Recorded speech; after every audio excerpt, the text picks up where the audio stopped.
പരിശുദ്ധ കന്യാകുമാരിയത്തിൻ്റെയും ഉണ്ണീശോയുടെയും സ്തൂപം കാണുന്നു. ഒരു പള്ളിയാണ് തെറ്റിദ്ധരിക്കേണ്ട. പള്ളി നടത്തുന്ന ഒരു നല്ല സ്കൂളാണ്. നമ്മുടെ നാട്ടിൽ പ്രവർത്തിക്കുന്ന സ്കൂളിൽ എല്ലാ മതത്തിലും പെട്ട ഒരുപാട് വിദ്യാർത്ഥികൾ, ആയിരക്കണക്കിന് വിദ്യാർത്ഥികൾ പഠിക്കുന്നുണ്ട്. ഈ സ്കൂളിൻ്റെയും ബസ്സിൻ്റെയും പേര് വായിക്കുമ്പോൾ അറിയാം ഇത് ക്രിസ്ത്യൻ മാനേജ്മെന്റ് സ്കൂളാണ്. ഈ ബസ്സിൽ കുട്ടികളെ കൊണ്ടുപോകുന്ന എവിടെയാണെന്ന് അറിയണ്ടേ?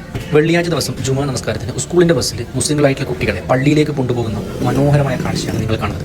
കർത്താവിൻ്റെ മണവാട്ടിമാരെ നടന്ന സ്കൂളിൽ നിന്ന് 2-3 ബസ്സിൽ വിദ്യാർത്ഥികളെ ജുമാ നമസ്കരിക്കാൻ വേണ്ടിയിട്ട് പള്ളിയിൽ കൊണ്ടുപോകും. സ്കൂളിൽ നിന്ന് പള്ളി കുറച്ച് ദൂരെയതുകൊണ്ട് സ്കൂളിൻ്റെ നേതൃത്വത്തിൽ കുട്ടികളെ കൊണ്ടുപോയി ജുമാ നമസ്കരിപ്പിച്ച് അതേ ബസ്സിൽ തന്നെ തിരിച്ച് സ്കൂളിൽ കൊണ്ടുവിടുന്ന അതിമനോഹരമായ മതസൗഹാർദ്ദത്തിൻ്റെ മനോഹരമായ കാഴ്ചയാണ് ഇവിടെ കാണാൻ കഴിയുന്നത്.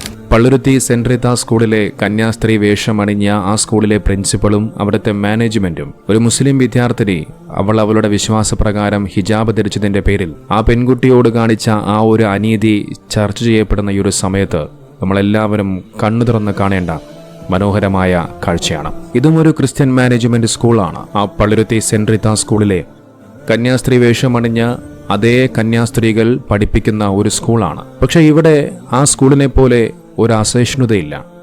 സഹിഷ്ണുതയാണ്, മതസൗഹാർദ്ദമാണ്, മാനവികതയാണ്.